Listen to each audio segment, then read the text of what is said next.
Hello students, welcome to R K unique study centre. আমি রাজু, তোমাদের বন্ধু ও স্টাডি কোচ। আজকে তোমাদের গণিতের তৃতীয় পরীক্ষার যে প্রথম স্কুলটা রয়েছে আলিপুরদুয়ার হাই স্কুল এইচএস, এই স্কুলের সব অঙ্কগুলি আজকের ক্লাসে সমাধান করব। সো তোমরা প্রথম থেকে শেষ পর্যন্ত ক্লাসটি দেখতে থাকো। তাহলে চলো বেশি দেরি না করে শুরু করি আজকের অঙ্কের ক্লাস। দেখো প্রথমে কি বলেছে, বিকল্পগুলির থেকে সঠিকটি বেছে নিয়ে লেখো। কয়েকটি কি আছে, লুডোর ছক্কার আকৃতি হলো ঘনক, শঙ্কু, গোলক নাকি প্রিজম। তাহলে লুডোর ছক্কার আকৃতি হলো ঘনকের মতো। ওকে, এখানে তোমাদেরকে একটা হোমওয়ার্ক দিচ্ছি, ইটের আকৃতি কেমন। ঘনক অপশান দিচ্ছি, দেখো ঘনক, আয়তঘন, শঙ্কু নাকি গোলক। ফটাফট তোমরা কমেন্টে জানাবে। ওকে, কয়েকটা দেখো, যে ত্রিভুজের তিনটি বাহুর দৈর্ঘ্য সমান সেই ত্রিভুজকে কি বলে? সমবাহু ত্রিভুজ, সমদ্বিবাহু ত্রিভুজ, বিষমবাহু ত্রিভুজ নাকি সমকোণী ত্রিভুজ। অবশ্যই যার তিনটি বাহু সমান তাকে বলবো সমবাহু ত্রিভুজ। গয়টা দেখো, যে কোণটি সূক্ষ্ম কোণ সেটি হলো 45 ডিগ্রি নাকি 90 ডিগ্রি, 135 ডিগ্রি নাকি 180 ডিগ্রি। দেখো তোমরা উত্তরটা তাড়াতাড়ি করে দিতে পারবে যদি তোমরা সূক্ষ্মকোণ কাকে বলে সেটা জানো। সূক্ষ্মকোণ কাকে বলে? 90 ডিগ্রি থেকে ছোট কোণগুলিকে বলা হয় সূক্ষ্মকোণ। ওকে, আর 90 ডিগ্রি থেকে বড় এবং 180 ডিগ্রি থেকে ছোট যে কোণগুলো সেগুলোকে বলা হয় স্থূলকোণ। তাহলে এখানে যেহেতু সূক্ষ্মকোণ বলেছে, তাহলে 90 ডিগ্রি থেকে ছোট কোণ কোনটা? এগুলো তো একটাও হবে না, 45 ডিগ্রি রাইট অ্যান্সার। তাহলে এটা হবে সঠিক উত্তর। এরপর ঘড়িটা দেখো, ঘড়িতে যখন ঠিক সকাল 6টা বাজে তখন ঘন্টার কাঁটা ও মিনিটের কাঁটা যত কোণ করে থাকে তা হলো 0 ডিগ্রি, 90 ডিগ্রি, 180 ডিগ্রি নাকি 270 ডিগ্রি। আগে ঘড়িটা দেখো, তারপর তোমরা উত্তর করবে। এটা হচ্ছে একটা ঘড়ি ধরে নাও, ঠিক আছে। 6, 3, 9 কি বলেছে? 6টা বাজছে, তাহলে ঘন্টার কাঁটাটা নিশ্চয়ই 6-এর ঘরে থাকবে আর মিনিটের কাঁটাটা 12 ঘরে থাকবে। ওকে, তাহলে এই যে একটা সরলরেখার মতো কাঁটাগুলো দাঁড়িয়ে রয়েছে, এই কোণটাকে অর্থাৎ এরকম একটা পাচ্ছি আমরা 12 আর 6, এদিকে ধরো 12 এদিকে 6। ওকে, তাহলে আমরা এরকম একটা লম্বা দাড়ির মতো পাচ্ছি কাঁটাগুলো, তাই না? তাহলে এই যে কোণটা, এই কোণটা কত ডিগ্রি? অবশ্যই 180 ডিগ্রি, তাই না? তাহলে উত্তরটা হবে 180 ডিগ্রি। বোঝা গেল? এরপর দেখো উময়টা কি বলেছে, তোমার ও তোমার বন্ধুর বর্তমান বয়সের সমষ্টি 18 বছর। মানে তোমার বন্ধু আর তোমার বয়সের সমষ্টি মানে হচ্ছে যোগফল কত? 18 বছর। তাহলে 5 বছর পর তোমার ও তোমার বন্ধুর বয়সের সমষ্টি হবে, অপশানে দেওয়া আছে 18 বছর, 23 বছর, 28 বছর নাকি 33 বছর। উত্তর হবে 28 বছর। কিন্তু কি করে হলো সেটা দেখো, বলেছে তোমার আর তোমার বন্ধুর বয়স, তোমার আর তোমার বন্ধুর বয়সের সমষ্টি হচ্ছে 18 বছর। আমি ধরে নিচ্ছি যে তোমার বয়স 10 বছর। ওকে, আমি ধরে নিচ্ছি এখানে তোমার বয়স 10 বছর। এরপর বলেছে যে 5 বছর পর তোমার আর তোমার বন্ধুর বয়সের সমষ্টি কত হবে। ধরে নিচ্ছি তোমার বর্তমান বয়স 10 বছর, 5 বছর পর তোমার বয়স কত হবে? নিশ্চয়ই 5 বাড়বে, তাই না? তাহলে তোমারও 5 বছর বাড়বে আর তোমার বন্ধুরও 5 বছর বাড়বে। তাহলে মোট কত বছর বাড়বে? ধরো তোমার 5 বছর পর বলেছে, তোমারও 5 যোগ হবে 5 বছর পরে, আর তোমার বন্ধুরও 5 যোগ হবে। তাহলে মোট কত বয়স বাড়লো দুজনকার? 5 আর 5-এ 10 বছর। তাহলে তোমাদের বর্তমান বয়সের সমষ্টি কত বলেছে? 18 বছর। তাহলে 5 বছর পরে তোমার আর তোমার বন্ধুর বয়সের সমষ্টি কত হবে? 18-এর সঙ্গে 10 যোগ করে দাও, কারণ 10 বছরই তো বেড়েছে তোমার আর তোমার বন্ধুর। তাহলে কত হচ্ছে? 8 আর এদিকে 2, 28 বছর। বোঝা গেল? গুড। এরপর দেখো দুয়েরটা কি বলেছে, শূন্যস্থান পূরণ করো। কয়েকটা আছে 75 পয়সা সমান কত টাকা। এখানে এইরকম অঙ্কগুলো করার জন্য তোমাদেরকে দুটো জিনিস মনে রাখতে হবে। যদি পয়সা থেকে আমরা টাকায় পরিণত করি তাহলে কি করতে হবে? 100 দিয়ে ভাগ করতে হবে। আর যদি টাকা থেকে পয়সাতে নিয়ে যাই বা টাকা থেকে পয়সাতে পরিবর্তন করি তাহলে 100 দিয়ে গুণ করতে হবে। ওকে, তাহলে এখানে বলেছে 75 পয়সা সমান কত টাকা। তাহলে পয়সা থেকে টাকাতে যাচ্ছি, তাহলে কত কি করতে হবে? 100 দিয়ে ভাগ করতে হবে। কাকে? 75কে। তাহলে দেখো 100 দিয়ে ভাগ করলে কি হয়, তো এখানে বলেছে 75 পয়সা সমান কত টাকা। ওকে, তাহলে পয়সা থেকে টাকাতে যেতে হলে আমি কি বলেছি, 100 দিয়ে ভাগ। তাহলে 75কে যদি আমরা 100 দিয়ে ভাগ করি, এটাকে দশমিক সংখ্যায় যদি পরিণত করি, তাহলে কি হবে দেখো, একের পরে কটা শূন্য আছে, দুটো। তাহলে লবের যে সংখ্যাটা থাকবে সেই সংখ্যাটা ডান দিক থেকে, এখানে যেহেতু দুটো শূন্য আছে সেহেতু দুটো সংখ্যার আগে একটি দশমিক বসবে। তাহলে কত হলো, 0.75 টাকা। ওকে, আর যদি টাকা থেকে পয়সাতে বলতো তাহলে 100 দিয়ে গুণ করতাম। বোঝা গেল? এরপর ক্ষয়টা কি বলেছে, যে বর্গক্ষেত্রের ক্ষেত্রফল 169 বর্গ সেমি, তার বাহুর দৈর্ঘ্য কত। দেখো, যদি ক্ষেত্রফল দেওয়া থাকে, আমরা জানি যে বর্গক্ষেত্রের 4টি বাহুই সমান। ওকে, তাহলে বর্গক্ষেত্রের ক্ষেত্রফল যদি দেওয়া থাকে আর একটি বাহুর দৈর্ঘ্য যদি খোঁজে বা অ্যান্সার করতে বলে, তাহলে কি করবে, 169কে কি করবে, বর্গমূল করে দেবে। ওকে, তাহলে 169কে বর্গমূল করলে কত পাবো, 13 গুণ 13 সমান 13, তাই না? তার একটি বাহুর দৈর্ঘ্য কত হবে, 13 সেমি। বোঝা গেল? গয়টা দেখো, ত্রিভুজের 3টি কোণের সমষ্টি জানো কি তোমরা? অবশ্যই জানো, 180 ডিগ্রি। ঘরটা দেখো, সমকোণী ত্রিভুজের সমকোণের বিপরীত বাহুর নাম কি। এখানে অতিভুজ, কিন্তু অতিভুজ কোন বাহুটাকে বলে সেটা দেখো। এখানে দেখো, একটা আমরা সমকোণী ত্রিভুজ আঁকলাম। সমকোণী ত্রিভুজ কাকে বলে, যার একটা কোণ 90 ডিগ্রি অর্থাৎ সমকোণ। ওকে, তাহলে এই সমকোণের বিপরীত বাহুটা কি, অতিভুজ। তাহলে এই যে বাহুটা, ধরো আমি নাম দিলাম এ বি সি, তাহলে এ সি যে বাহুটা, সেটার নাম হচ্ছে অতিভুজ। বোঝা গেল? এরপর উময়টা দেখো, বৃত্তের বৃহত্তম জ্যা যা কেন্দ্রবিন্দুগামী তাকে কি বলে, ব্যাস বলে। যদি তোমাদেরকে চিত্র দিয়ে বোঝায়, তাহলে দেখো, এখানে দেখো একটা বৃত্ত আঁকলাম। ওকে, এটা হচ্ছে কেন্দ্রবিন্দু। তাহলে কেন্দ্রবিন্দুর উপর দিয়ে যে রেখাটা যায়, যে লাইনটা যাচ্ছে, তাকে বলবো ব্যাস। এই যে যে রেখাটা, এটাকে বলবো ব্যাস। ওকে, ব্যাস। কিন্তু যদি অর্ধেক আমরা করি, তাহলে ব্যাসের অর্ধেককে কি বলে, ব্যাসার্ধ। মনে রাখবে। ওকে, এরপর দেখো 3-এ কি বলেছে, যোগ করো 2-এর 15 যোগ 4-এর 25, এই দুটোকে যোগ করতে হবে। তাহলে দেখো, অঙ্কটা আমি খাতাতে লিখে নিয়েছি। দেখো, প্রথমে যোগ করতে হলে যে কাজটা আগে করতে হবে সেটা হচ্ছে নিচের সংখ্যাগুলোর লসাগু করতে হবে। তাহলে দেখো, 15 আর 25-এর লসাগু করি। প্রথমে 5 খাবে, 5×3 15, 5×5 25। আর যাবে কি, আর যাবে না। তাহলে এই যে উৎপাদকগুলো পেলাম, এগুলো কি করব, গুণ করব। তাহলে 5 গুণ 3 গুণ 5 কত হলো, 5×3 15, 15×5 75। তাহলে আমাদের লসাগু কত হলো, 75। এরপরে দ্বিতীয় যে কাজটা করতে হবে সেটা হচ্ছে নিজের সংখ্যাটার সাথে, এটা হচ্ছে লব, এটা হচ্ছে হর, তাহলে হরের সাথে প্রথমে 75 দিয়ে ভাগ করতে হবে। তারপর যেটা ভাগফল হবে তার সঙ্গে উপরের যে লবটা রয়েছে তার গুণ। ওকে, তাহলে 15-র সাথে 75কে 15 দিয়ে ভাগ করো। তাহলে 15 কত, 75, 15 5-এ 75, তাহলে ভাগফল কত, 5। এর সঙ্গে উপরের সংখ্যাটার সাথে গুণ 2, 5 গুণ 2। এরপর আছে যোগ চিহ্ন, যোগ চিহ্ন লিখলাম। এরপর 75কে 25 দিয়ে ভাগ করতে হবে।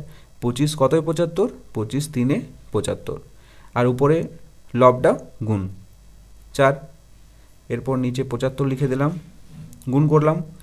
এরপর গুণ করো, 5 2 10 যোগ 3 4 12, 75 লিখলাম। এবার যোগটা করো, 10 আর 12 হচ্ছে 22, এটাই হচ্ছে উত্তর। ওকে, 22-এর 75 উত্তর। তাহলে লিখলাম যে যোগফল সমান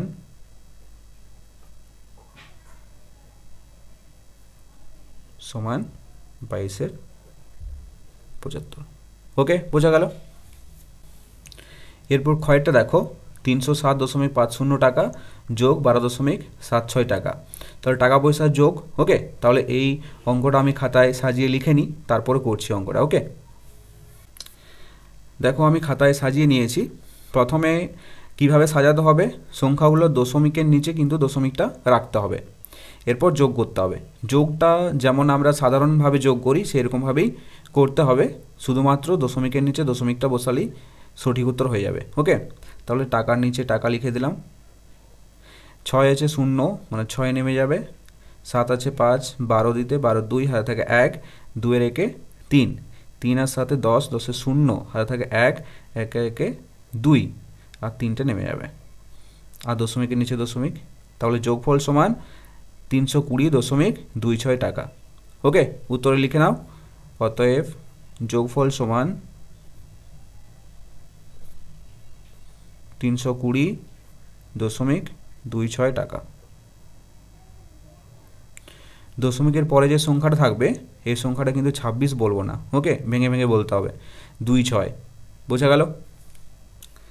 এরপরে যে গয়ের যোগটা রয়েছে এই যোগটা কিন্তু একদম সাধারণ একটা যোগ, যেটা তোমরা ক্লাস 1 2 3-তে শিখে এসছো।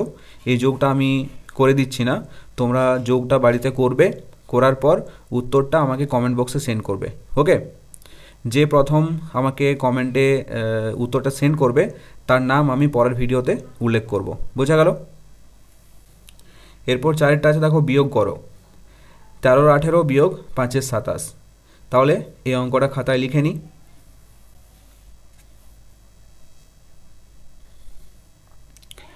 দেখো আমরা খাতাতে অঙ্কটা লিখে নিয়েছি।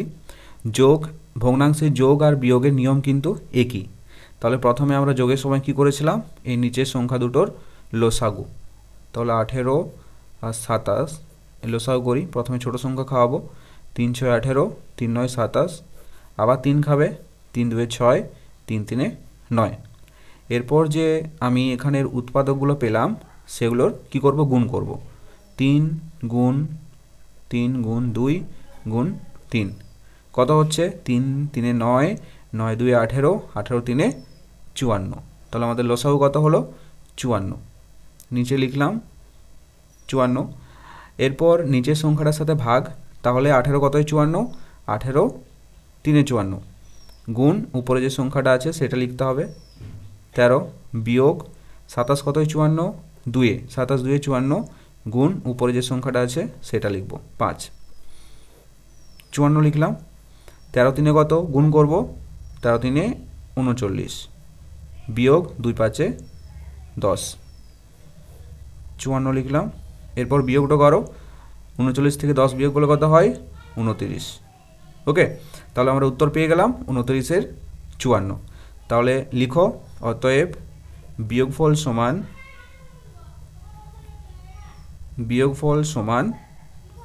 29 এর 54। ওকে, এরপর ক্ষয়ের বিয়োগটা দেখো, 97.25 টাকা বিয়োগ 25.18 টাকা। তাহলে অঙ্কটা খাতাতে লিখে নিই। দেখো খাতায় লিখে নিয়েছি। এরপর বিয়োগ করব, নর্মালি যেরকম আমরা বিয়োগ করি সেরকমই করব। টাকার নিচে টাকা লিখে দিলাম। 8 আছে 5, উপরে যেহেতু ছোট সংখ্যা তাহলে এটাকে 15 ধরবো। তাহলে 8 কতই 15, 8 9 10 11 12 13 14 15 7। হাতে থাকে কত, 1, 1 1 যোগ করলে কত হয় 2, 2 2 মিলে গেলে 0। দশমিকের নিচে দশমিক, উপরে 7 আছে নিচে 5, 5 কতই 7, 5 6 7 2 7, আর 9 আছে উপরে আর 2 আছে নিচে, তাহলে 2 আছে 9 কত দিতে, 7 দিতে। তাহলে উত্তর হচ্ছে 72.07 টাকা। তাহলে লিখি, অতএব বিয়োগফল সমান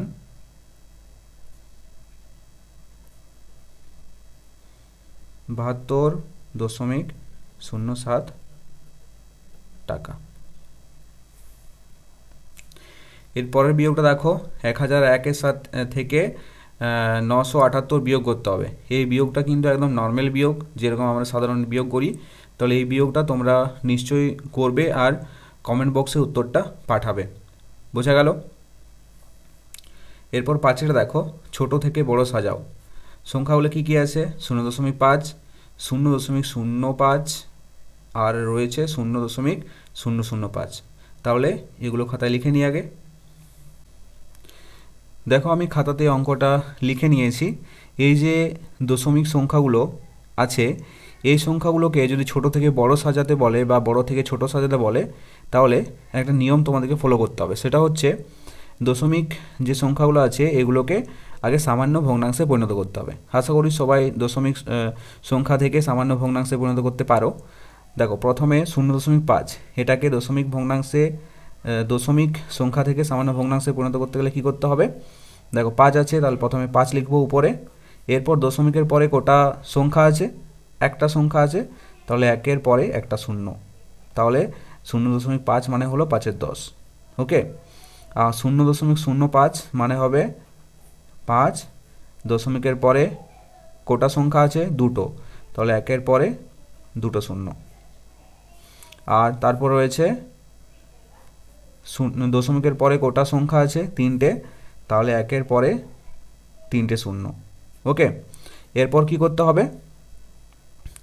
এই যে নিচের যে হরগুলো আছে 10, 100 আর 1000, এই হরগুলোর কিন্তু লসাগু করতে হবে। ঠিক আছে, তাহলে 10, 100 আর 1000 এটার লসাগু করতে হবে।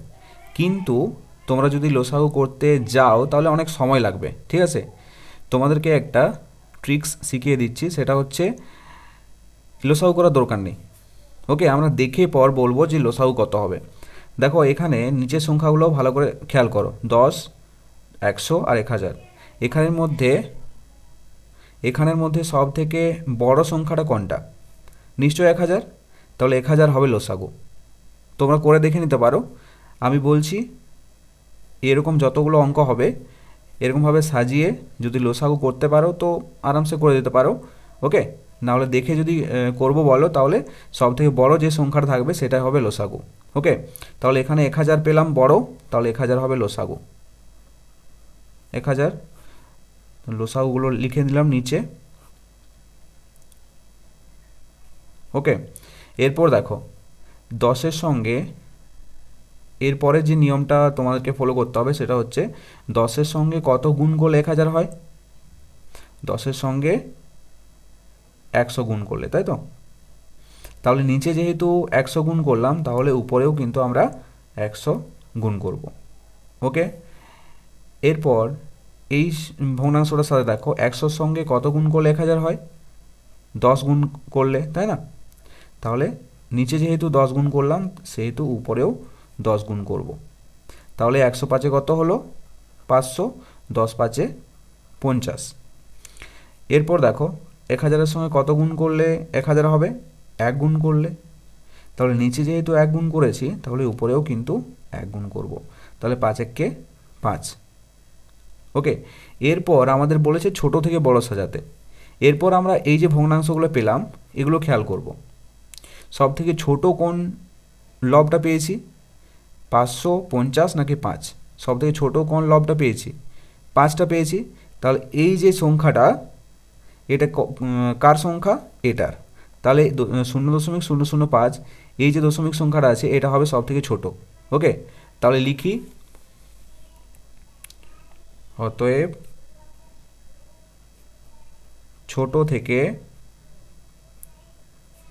বড় সাজিয়ে পাই প্রথমে কোনটা? 0.005 পেলাম। এরপর এই চিহ্ন দিতে হবে, কারণ যেদিকে হা বাওয়া থাকবে মানে যেদিকে পাখির মুখটা থাকবে সেদিকে বড় থাকবে সংখ্যাগুলো। ওকে, আর যেদিকে তীর চিহ্নটা থাকবে সেদিকে ছোট। তাহলে ছোট থেকে বড় সাজাতে বলেছে, তাহলে ছোটটা এইদিকে থাকবে। এরপর এই দুটোর মধ্যে সব থেকে ছোটো কোনটা? লবগুলোর মধ্যে 50, তাহলে 50টা কার? এটা, তাই না? তাহলে এইটা হবে 0.05। এরপর যেটা পড়ে থাকবে সেটা 0.5। ওকে, ক্লিয়ার? এরপর ক্ষয়ের অঙ্কটা দেখো। অঙ্কটা খাতাতে লিখে নিয়েছি, এরপর শুরু করব সমাধানটা। দেখো আমরা প্রথমে কি করেছিলাম আগের অঙ্কতে? এই যে দশমিক সংখ্যাগুলো আছে এগুলিকে সামান্য ভগ্নাংশে পরিণত করতে হবে। তাহলে করি, 201 আর একটাও লিখে নেব বাই দশমিকের পরে কটা সংখ্যা আছে? একটা, তাহলে 1-এর পরে একটা 0। এরপরে হবে 2011 বাই দশমিকের পরে কটা সংখ্যা রয়েছে? দুটো, তাহলে একের পরে দুটো শূন্য, এরপরে 2011 ডিভাইডেড বাই দশমিকের পরে কটা সংখ্যা রয়েছে? তিনটে, তাহলে একের পরে তিনটে শূন্য। এটাও সেম প্রসেস, সব থেকে বড় সংখ্যাটা হবে লসাগু। ওকে, তাহলে সব থেকে বড় সংখ্যাটা কোনটা? 1000, তাহলে 1000গুলো আমি সবেতে লিখে দিলাম। ওকে, এরকমভাবে করলে অঙ্কটা সুবিধা হয় করতে। এরপর দেখো 10-এর সঙ্গে কত গুণ করলে 1000 হয়? 100 গুণ করলে। তাহলে নিচে যেহেতু 100 গুণ করেছি সেহেতু উপরেও আমরা 100 গুণ করব। তাহলে 2011-র সঙ্গে 100 গুণ করলে কত হয়? এখানে তোমাদেরকে লিখে পরে গুণ করার কোনো দরকার নেই, ঠিক আছে? এখানেও একটা নিয়ম রয়েছে, সেটা হচ্ছে এই যে সংখ্যাটা আছে প্রথমে 2011, এটা লিখে নেব 2011। এরপরে 100-র পরে মানে 100 যে সংখ্যাটা, এই সংখ্যাটাতে কটা শূন্য রয়েছে? দুটো, তাহলে পাশে শেষে দুটো শূন্য বসিয়ে দাও। তাহলে দেখো 2011-র সঙ্গে 100 গুণ করলে এই সংখ্যাটাই হয়। ওকে, তোমাদেরকে আলাদা করে গুণ করার কোনো দরকার নেই। এরপর দেখো 100-র সঙ্গে কত গুণ করলে 1000 হয়? 100 সঙ্গে 10 গুণ করলে। তাহলে নিচে যেহেতু 10 গুণ করেছি উপরেও 10 গুণ করব। 10 গুণ করলে কত হয়? 2011, একটা শূন্য আছে তাহলে একটা শূন্য বসিয়ে দাও, হয়ে গেল। এরপর 1000 রয়েছে, 1000 কত গুণ করলে 1000 হয়? 1 গুণ করলে। তাহলে নিচে যেহেতু 1 গুণ করেছি উপরেও 1 গুণ করব, তাহলে 2011, 1কে 2011। ওকে, এরপর দেখব সব থেকে ছোট লব কোনটা রয়েছে, 2011 নাকি 20,110 নাকি এই সংখ্যাটা 20,1100। ওকে, তাহলে দেখো সব থেকে ছোটো হচ্ছে 2011, মানে এটা সব থেকে ছোটো। তাহলে লিখি ছোট থেকে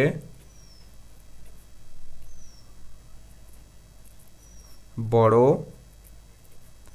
সাজিয়ে পাই। প্রথমে কোনটা লিখব এটা 2.011। এরপর কোনটা রয়েছে? এটা 20,110। এটা কার? এটা 20.11। এরপর যেটা রয়েছে সেটা বাকি 201.1। ওকে, বোঝা গেল? এরপর 6 দাগেরগুলো দেখো কি বলেছে, সরল করো। তাহলে কয়েকটা দেখো, অঙ্কটা আমি খাতায় সাজিয়ে নিয়েছি। কি বলেছে? সরল করো।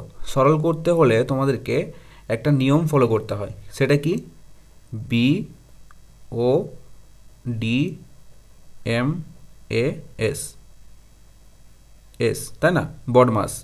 বি ফর হচ্ছে ব্রেকেট, ও ফর হচ্ছে অফ, অফ মানে এর, ব্রেকেট মানে হচ্ছে বন্ধনীর কাজ আগে হবে, তারপর অফ অর্থাৎ এর কাজ আগে হবে, তারপর আছে ডিভিশন অর্থাৎ ভাগের কাজ হবে, তারপর মাল্টিপ্লিকেশন অর্থাৎ গুণের কাজ হবে, তারপর আছে অ্যাডিশন অর্থাৎ যোগের কাজ হবে। দেখো আমি লিখে দিচ্ছি এখানে, ব্রেকেটের কাজ আগে হবে, তারপর অফ মানে এর কাজ, ডিভিশন মানে ভাগের কাজ, মাল্টিপ্লিকেশন মানে হচ্ছে গুণের কাজ, অ্যাডিশন মানে তারপর যোগের কাজ, আর সাবট্রাকশন মানে হচ্ছে বিয়োগ। ওকে, প্রথমে বন্ধনীর কাজ, তারপর এর কাজ, তারপর ভাগের কাজ, গুণ যোগ বিয়োগ। ওকে, এই নিয়মটা ফলো করে আমাদের সব সরলগুলো হবে। দেখো প্রথমে আমাদের হচ্ছে বন্ধনীর কাজ, প্রথম বন্ধনীর কাজ আগে, তারপর দ্বিতীয়, তারপর তৃতীয়। তারপর প্রথম বন্ধনীর কাজ আগে করব, 10 গুণ 6 বিয়োগ, যেমন আছে সেরকমই লিখে দিচ্ছি, জাস্ট এই জায়গাটা ক্যালকুলেশন করব, যোগ 10 বিয়োগ। তাহলে 5-এর সঙ্গে 2 বিয়োগ করলে কত হয়? মানে 5 থেকে 2 বিয়োগ করলে কত হয়? 3। এরপর দেখো এখানে কিছু নেই, মানে হচ্ছে এর 3, এর 3। ওকে, এরপর কিসের কাজ? এর কাজ, এই কাজটা আগে হবে। তাহলে 10 গুণ 6 বিয়োগ 5 যোগ 10 বিয়োগ 3 3 9। ওকে, এরপর কি দ্বিতীয় বন্ধনীর কাজ, 10 গুণ 6 বিয়োগ 5 যোগ কত, 10 থেকে 9 বিয়োগ করলে কত হয় 1। ওকে, এই বন্ধনীগুলো চলে যাবে। এরপর তৃতীয় বন্ধনী, এরপর দেখো তৃতীয় বন্ধনীর কাজ আগে হবে 10 গুণ 6 বিয়োগ 5-এর সঙ্গে 1 যোগ করলে কত হয় 6। তারপর গুণ ভাগ যেহেতু নেই এখানে, তার জন্য গুণ হবে প্রথমে, 10 গুণ 6 সমান হচ্ছে 60 বিয়োগ যা আছে তাই 6। তাহলে কত, 60 থেকে 6 বিয়োগ করলে কত হচ্ছে 54। তাহলে আমরা উত্তর পেয়ে গেলাম 54। তাহলে লিখে নিই, অতএব সরল মান সমান 54। ওকে, এরপর ক্ষয়ের দাগে সরলটা দেখো।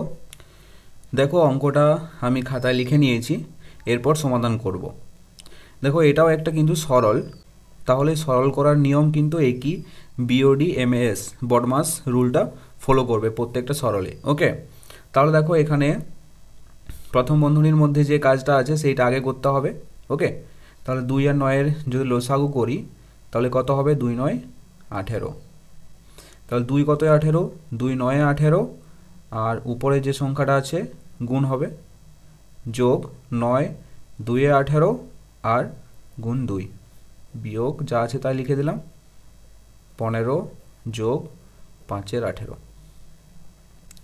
এরপর গুণ করব, 9 1 9, তোমরা চাইলে ডাইরেক্ট লিখে দিতে পারো, ঠিক আছে। 9 1 9 যোগ 2 2 4, তোমরা চাইলে এই স্টেপটা স্কিপ করতে পারো।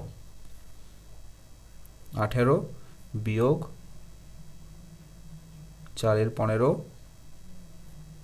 যোগ 5-এর 18। এরপর 9 4 13, 18 বিয়োগ 4-এর 15 যোগ 5-এর 18। ওকে, এরপর আমরা কি করব, প্রথমে যোগগুলো এই সাইড দিকে নিয়ে চলে আসবো। 13 18 আগে কিছু নেই মানে যোগ আছে, তাহলে 13 18 যোগ 5-এর 18 বিয়োগ 4-এর 15। ওকে, এরপর এই দুটোর যোগের কাজ আগে হবে, তাহলে এই দুটো সংখ্যার লসাগু করতে হবে, 18 18। তাহলে 18 আর 18 লসাগু কত 18, আর নিচে যদি একই সংখ্যা থাকে, হরগুলো যদি একই সংখ্যা থাকে, তাহলে উপরের সংখ্যাগুলো যোগ করে দিলেই কিন্তু আমাদের কাজ শেষ। তাহলে 13 আর 5-এ কত 18। ওকে, তো বিয়োগ 4-এর 15। এখানে দেখো 18 18 কেটে যাবে, তাহলে কত থাকছে 1 থাকছে। এরপর 1 বিয়োগ 4-এর 15। এরপর ক্যালকুলেশনটা করো, 15 লসাগু 1 ধরে নিচ্ছি, নিচে 1 আছে, তাহলে 1 15 15 15 1 কে 15, তাহলে 15 বিয়োগ 15 কে 15 4 1 কে 4, হ্যাঁ 15 1 কে 15 আর 1 4 4, তাহলে কত হচ্ছে 15 বিয়োগ 4। তাহলে বিয়োগফল কত হবে, 15 থেকে 4 বিয়োগ করলে 11 হয়, 11 15। ওকে, তাহলে আমরা উত্তর পেয়ে গেলাম 11 15। তাহলে লিখি এখানে, অতএব সরল মান সমান 11 15। খুবই সহজ অঙ্ক, তাই না। এরপর সরল অঙ্কটা দেখো, আমরা অঙ্কটা খাতায় লিখে নিলাম। এরপর সমাধান দেখো, আমাদের নিয়ম কি, প্রথমে বন্ধনীর কাজ।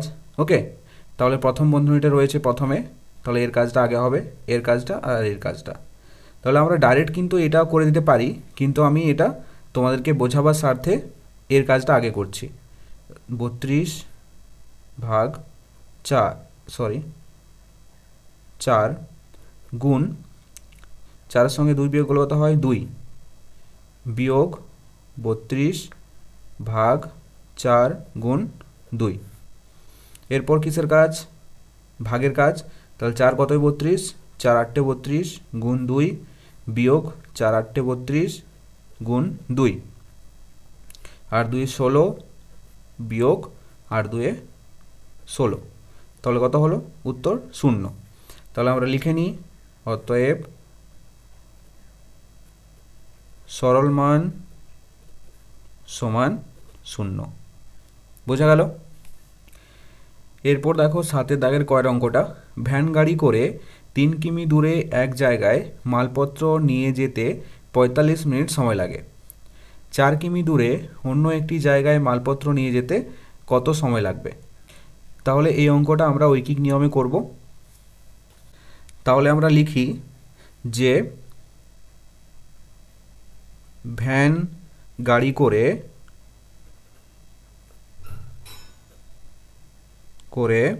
3 কিমি যেতে সময় লাগে, 3 কিমি যেতে সময় লাগে কত মিনিট? 45 মিনিট। এরপর এটাকে একের সাথে তুলনা করব। 1 কিমি যেতে সময় লাগে, দেখো 3 কিমি বা 3 কিলোমিটার যেতে যদি 45 মিনিট সময় লাগে, এরপর যদি তুমি 1 কিলোমিটারে যাও, 1 কিলোমিটার যাও, নিশ্চয়ই কম সময় লাগবে, তাই না? তাহলে কম হলে কি হয়? ভাগ, আর বেশি হলে গুণ। মনে রাখবে, কম হলে কি হয়? ভাগ, আর বেশি হলে গুণ। এই দুটো জিনিস মনে রাখবে, ঠিক আছে?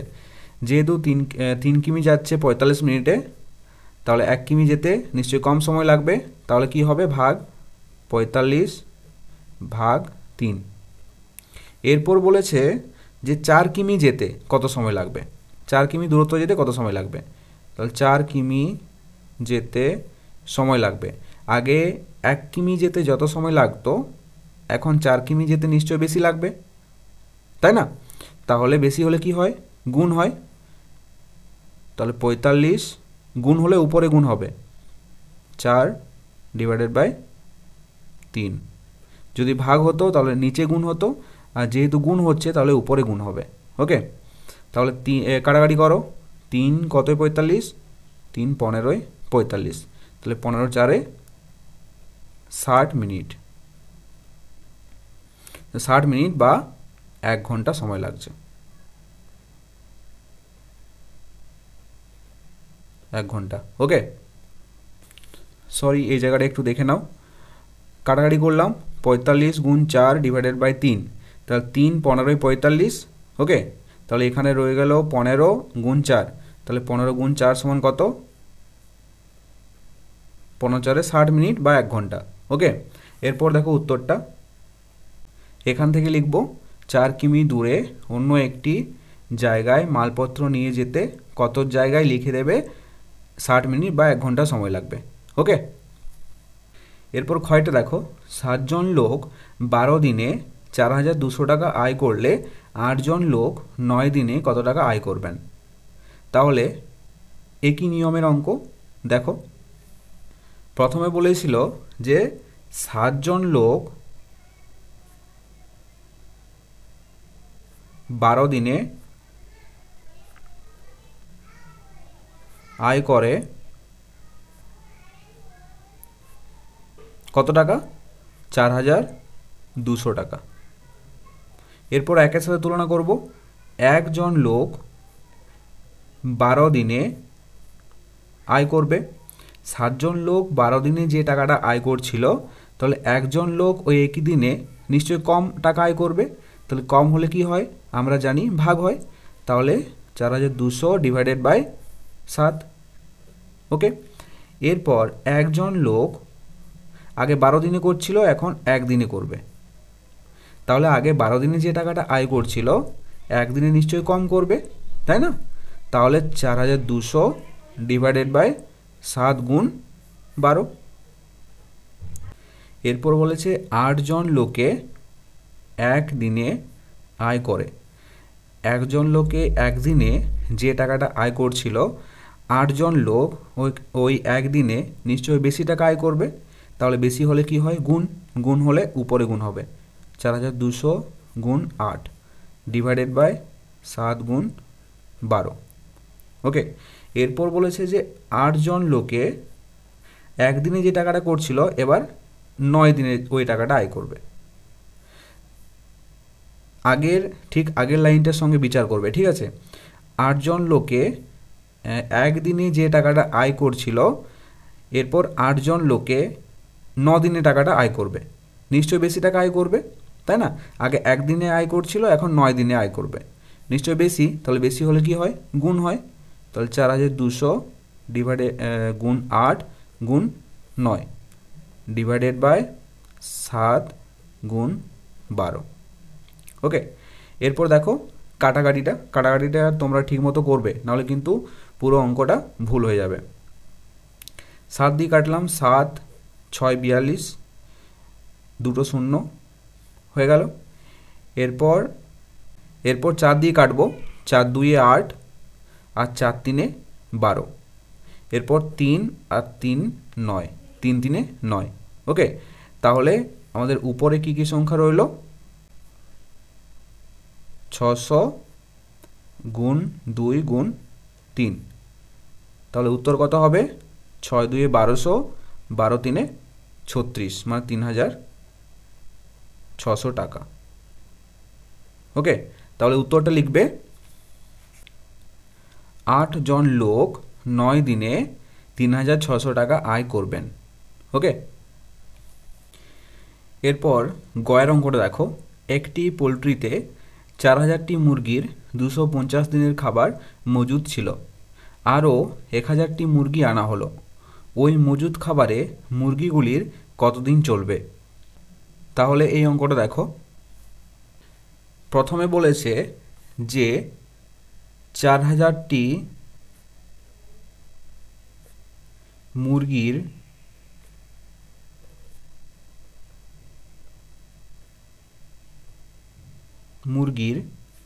মজুদ খাবার চলে কতদিন? 250 দিন। এরপর বলেছে এরপর কি করতে হবে? একের সাথে তুলনা করতে হবে। তাহলে একটি মুরগির মজুদ খাবার চলে, দেখো 4000টি মুরগি যখন খাবার খাচ্ছিল তখন 250 দিন চলছিল। এখন একটি মুরগি যদি খায় তাহলে নিশ্চয়ই বেশি দিন যাবে, তাই না? তাহলে বেশি হলে কি হয়? গুণ হয়। তাহলে 4000 গুণ 250। ওকে, এরপর বলেছে যে 1000টি আবার আনা হয়েছে, 1000টি মুরগি আবার আনা হয়েছে। আগে কত ছিল? 4000, আনা হয়েছে কত? 1000টি। তাহলে মোট কত হলো? 5000টি মুরগি। তাহলে 5000টি মুরগির মজুদ খাবার চলে, আগে একটি মুরগির যতদিন চলছিল, এখন 5000টি মুরগি আনা হয়েছে, মানে 5000টি মুরগি হয়েছে। তাহলে বেশি দিন যাবে নাকি কম দিন যাবে? নিশ্চয়ই কম দিন যাবে। তাহলে কম হলে কি হয়? ভাগ হয়। তাহলে 4000 গুণ 250 ডিভাইডেড বাই 5000। ওকে, এরপর কাটাকাটি করো। 1 2 3, 1 2 3, 3টা শূন্য 3টে শূন্য কেটে গেল। আর 5 দিয়ে কাটো, 5 5 25, একটা শূন্য, 50। তাহলে উপরে কত থাকছে? 4 গুণ 50। তাহলে 5 4 20, মানে 200 দিন চলবে। ওকে, তাহলে উত্তরটা এরকমভাবে লিখবে যে ওই মজুদ খাবারে মুরগিগুলির কতদিন চলবে, কত জায়গায় 200 দিন চলবে, লিখে নেবে। এরপর ঘয়টা দেখো। একটি আয়তাকার জমির ক্ষেত্রফল 918 বর্গমিটার। যদি জমিটির দৈর্ঘ্য 54 মিটার হয় তবে তার প্রস্থ কত? তাহলে এই অঙ্কটা দেখো। বলেছে যে একটি আয়তাকার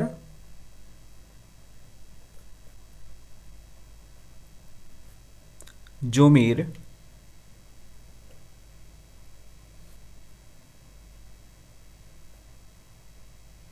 ক্ষেত্রফল কত? 918 মিটার, তাই তো? 918 বর্গমিটার, সরি।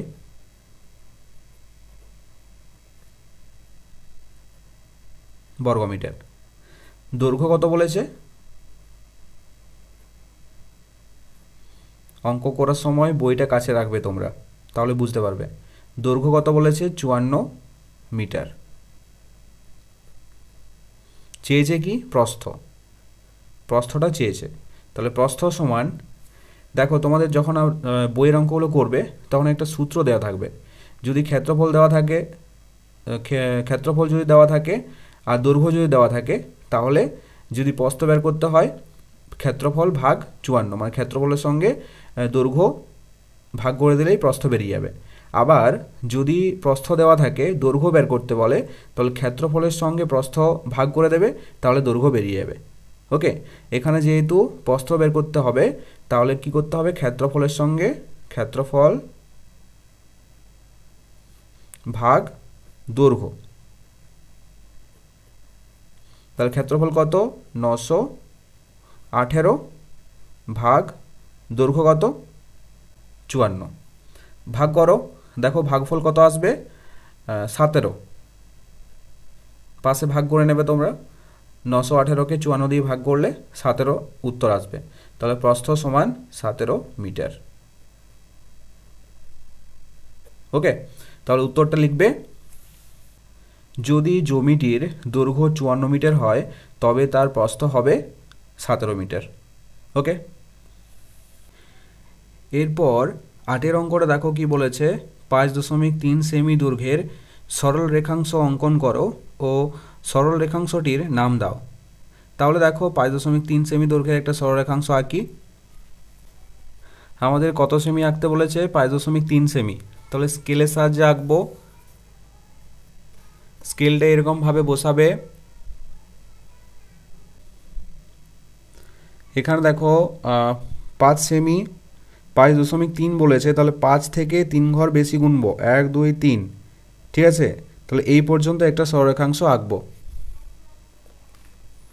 স্কেলটা বসালাম, বসিয়ে পর 0 থেকে আমরা দাগটা টানবো, 5 1 2 3 হলো। এরপর সরলরেখাংশটা এঁকে দেব, হয়ে গেল। এরপর নাম দিতে বলেছে, তাহলে আমরা নাম দিই এ আর বি। ঠিক আছে, এরপর দেখো 9টি কি বলেছে? 4 সেমি দৈর্ঘ্যের ব্যাসার্ধের একটি বৃত্ত অঙ্কন করো। কত সেমি? 4 সেমি। তাহলে প্রথমে 4 সেমি দৈর্ঘ্যের একটা রেখাংশ আঁকতে হবে। স্কেলের সাহায্যে 4 সেমি দৈর্ঘ্যের একটা রেখাংশ আঁকবো। ঠিক আছে, দেখো পরিষ্কার দেখাচ্ছে।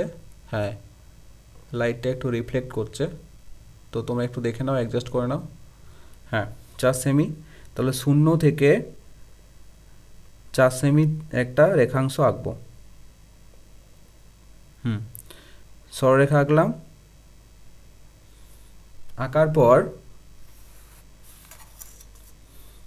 নাম দিলাম এ বি। এই মাপটা নিয়ে একটা বৃত্ত অঙ্কন করতে হবে।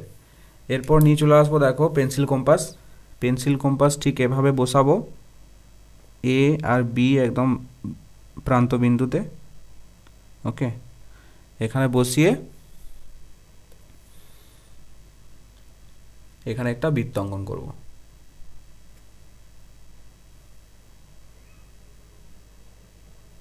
আমি লাল পেনে করছি তোমাদেরকে বোঝানোর জন্য, তোমরা পেন্সিলে করবে। ঠিক আছে, পরীক্ষাতে নাহলে কিন্তু নাম্বার পাবে না, পুরোটাই কিন্তু পেন্সিলে। বৃত্ত আঁকা কমপ্লিট।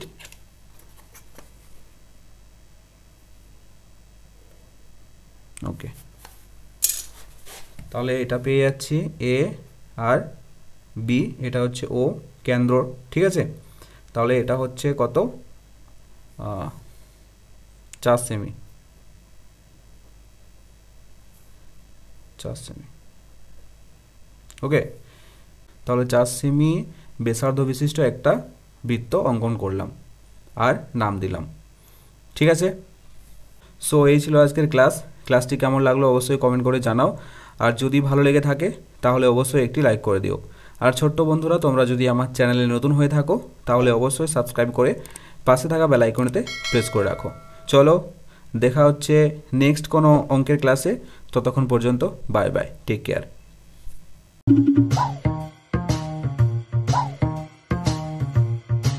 ধন্যবাদ।